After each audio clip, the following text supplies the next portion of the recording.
सूक्त 8वां देवता जल। अभिषेक द्वारा ऐश्वर्य प्राप्त करने वाला राजा ही समृद्ध जनपदों में भोज्य सामग्री पहुंचाता है। इसी प्रकार वह प्राणियों का स्वामी हुआ। मृत्यु के देव यमराज दुष्टों को दंड दिलाने और सज्जनों का पालन करने के लिए ही राजा का राजसूय यज्ञ कराते हैं।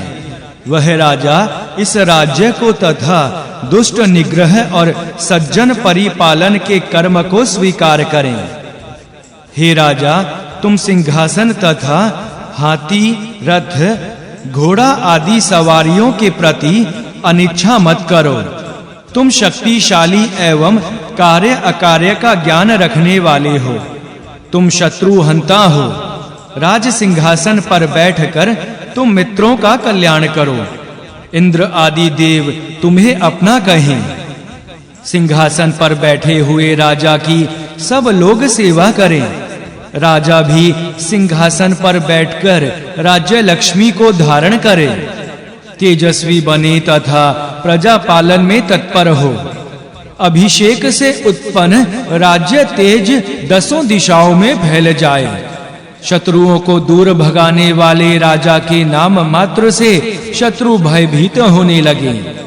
यह राजा शत्रु, मित्र, पत्नी आदि के प्रति विविध प्रकार का व्यवहार करता हुआ दंड, युद्ध, अध्ययन आदि कर्म करे।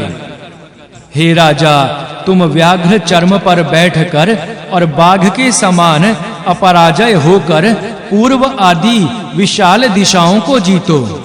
तेजस्वी होने के कारण सारी प्रजाएं तुम्हारी कामना करें तथा दिव्य जल तुम्हारे राज्य को प्राप्त हो, जिससे तुम्हारे राज्य में अकाल ना पड़े। हे राजा, आकाश से बरसने वाले जो जल अपने रस से प्राणियों को तृप्त करते हैं, अंतरिक्ष और पृथ्वी पर जो जल स्थित हैं, मैं तीनों लोकों में स्थित इन जलों से तुम्हारा अभिषेक करता हूँ। हे राजा, दिव्य जल अपने तेज से तुम्हें सींचें, जिससे तुम मित्रों के बढ़ाने वाले बनो। सबको प्रेरणा देने वाले सविता देव तुम्हें सामर्थ्य दें। नदी के रूप में जल जिस प्रकार सागर को प्रसन्न करते हैं, उसी प्रकार दिव्य जल राजा को शक्तिशाली बनाए।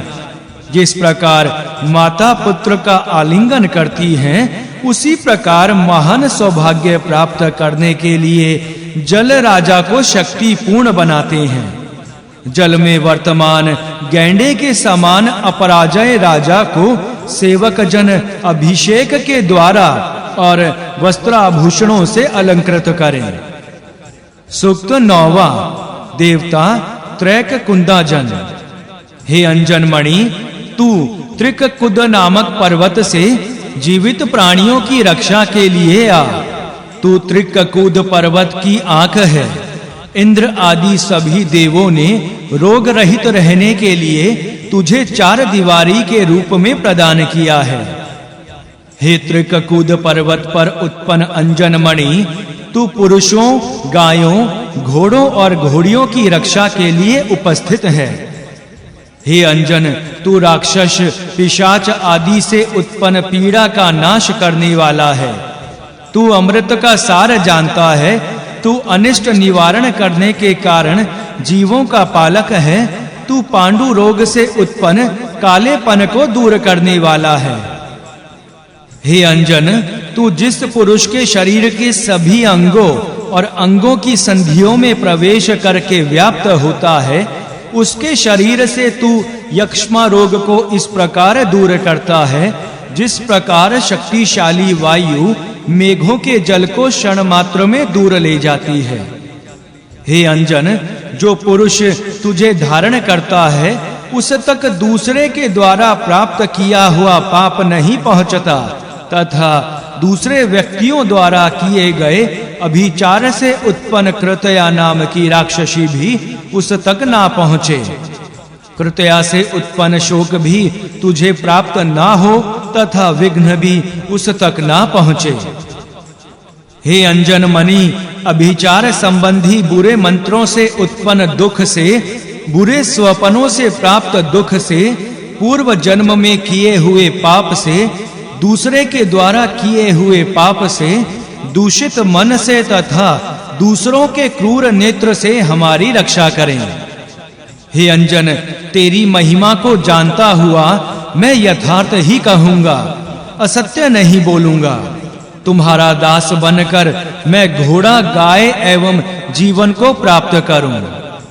कठिनता से जीवित रखने वाला ज्वर, सन्नीपात और सर्प का विष, ये तीन दास के समान अंजन मणि के वश में है। अर्थात अंजन मणि इनके विकार को दूर कर देती है। पर्वतों में सबसे प्राचीन त्रिककूद तुम्हारा पिता है। हिमालय पर्वत के ऊपर के भाग में त्रिककूद नाम का पर्वत है। वहां उत्पन्न अंजन वृक्ष सभी राक्षसों और सभी राक्षसियों को नष्ट करे। हे अंजन, तू मनुष्यों द्वारा चाहे त्रिककूद पर्वत से संबंधित कहा जाता है अथवा यमुना से संबंधित तेरे त्रैककुद और यामुन दोनों ही नाम कल्याणकारी हैं। तू अपने दोनों नामों के द्वारा हमारी रक्षा कर। सूक्त 10वां। देवता शंख मणि त्रशन।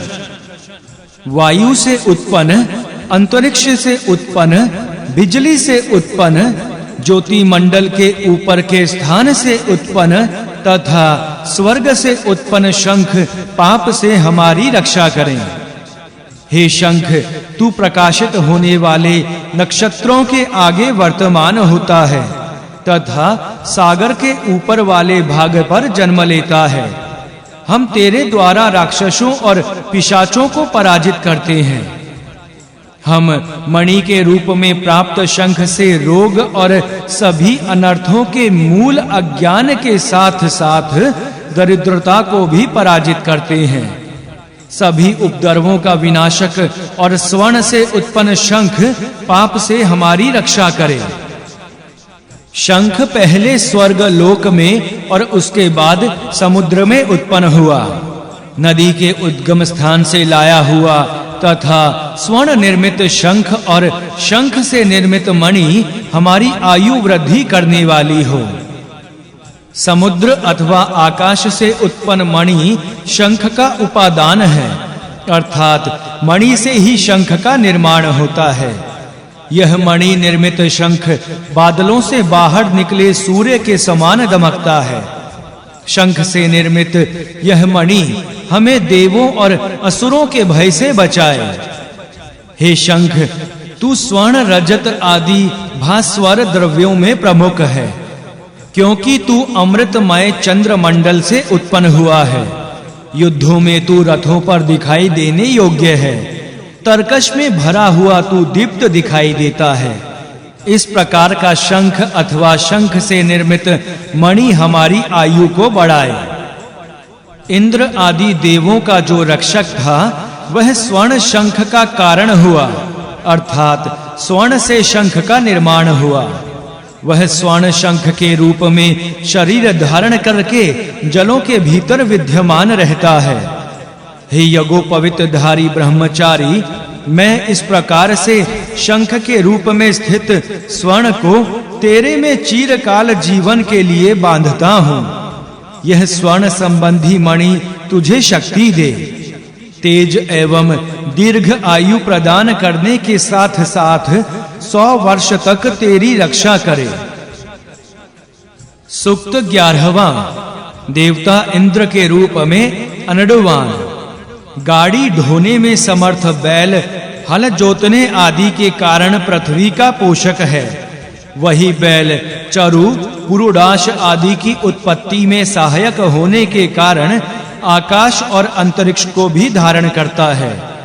पूर्व आदि महादिशाओं का पोषण करता भी यही धर्म रूपी बैल है। इसी प्रकार भगवान ब्रह्मा द्वारा बनाया गया यह बैल पृथ्वी आदि सभी लोकों की रक्षा के लिए उनमें प्रवेश करके स्थित रहता है। यह बैल इंद्र है, इसलिए सभी पशुओं की अपेक्षा अधिक तेजस्वी है।